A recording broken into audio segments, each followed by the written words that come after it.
একটি কুকুরছানাকে বস্তাবন্দি করে পুকুরে ডুবিয়ে হত্যার অভিযোগের মামলায় পাবনার ঈশ্বরদীতে অভিযুক্ত আসামি নিশি রহমানকে গ্রেপ্তার করেছে পুলিশ। 2 ডিসেম্বর মঙ্গলবার রাতে ঈশ্বরদী উপজেলা প্রাণী সম্পদ কর্মকর্তা আকলেমা খাতুন বাদী হয়ে ঈশ্বরদী থানায় এই মামলাটি দায়ের করেন। তিনি জানান, ক্ষুদ্র কৃষক ফাউন্ডেশনের কর্মকর্তা হাসানুর রহমান নয়নের স্ত্রী নিশি খাতুনকে আসামি করে মামলা করা হয়েছে। অবস্থায় থাকা একটি বস্তা থেকে 8টি মৃত কুকুর ছানা বের করা হয়। এমন নিষ্ঠুর নির্মমতায় মুষড়ে পড়ে মা কুকুর। হতবিহ্বল হয়ে পড়েন উদ্ধারকারীরাও।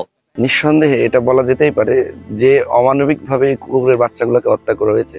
ব্যাগের মধ্যে মুড়ায়ে মুখ বন্ধ করার পরে পানিতে ফেলে হত্যা করেছে। যে এভাবে অমানবিকভাবে এই নিরীহ বাচ্চাগুলোকে হত্যা করতে পারছে, কালকে যে সে মানুষ হত্যা করবে না এমন তো বলা যায়। জানা যায়, ঈশ্বরদী উপজেলার বিদায়ী নির্বাহী কর্মকর্তা সুবীর কুমার দাস পরম আদরে লালন পালন করতেন কুকুরটি, ডাকতেন লালটু নামে। তিনি চলে যাওয়ার পর লালটু ও তার ছানারা অনেকটা আশ্রয়হীন হয়ে পড়ে খাবারের জন্য ধর্ণা দেয় ক্ষুদ্র কৃষক ফাউন্ডেশনের ব্যবস্থাপক হাসানুর রহমানের বাড়ির দরজায়। এতে বিরক্ত হয়ে বস্তাবন্দি করে কুকুর ছানাগুলোকে পুকুরে ফেলে দেন তার স্ত্রী নিশি খাতুন। ঈশ্বরদী থানা পুলিশের কর্মকর্তা জানান, আপনারা ইতিমধ্যে জানেন, ঈশ্বরদী উপজেলা কম্পাউন্ডে একটি কুকুরের 8টা ছানাকে পানিতে ডুবিয়ে হত্যার একটা বিষয় ব্যাপক ভাইরাল হয়। পত্রিকার মাধ্যমে বা বিভিন্ন মিডিয়ার মাধ্যমে আমরা সবাই জানতে পারি। এই বিষয়টি নিয়ে আমরা তদন্ত শুরু করি। এরই মধ্যে উপজেলা প্রাণী সম্পদ কর্মকর্তা মোসাম্মদ আকলিমা খাতুন উনি বাদী হয়ে এই বিষয়টা মামলা করেন।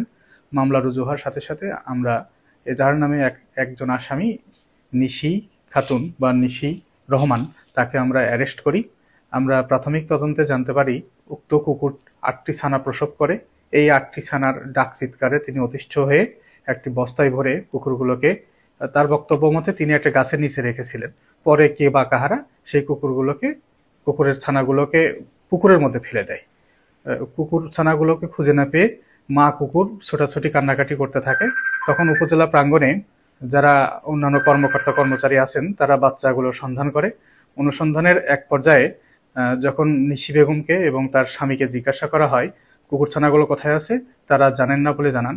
কিন্তু তাদের একমাত্র পুত্র, তাদের পুত্র আফাম, তিনি বলে যে আমার মা কুকুর ছানাগুলোকে বস্তায় ভরে পুকুরে ফেলে দিয়েছে।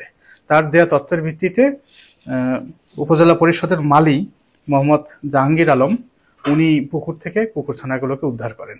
এ থেকে আমরা ধরে নিতে পারি যে মূলত ওই উক্ত নারী নিশি রহমান তিনি এই হত্যাকাণ্ডের সাথে জড়িত থাকতে পারেন।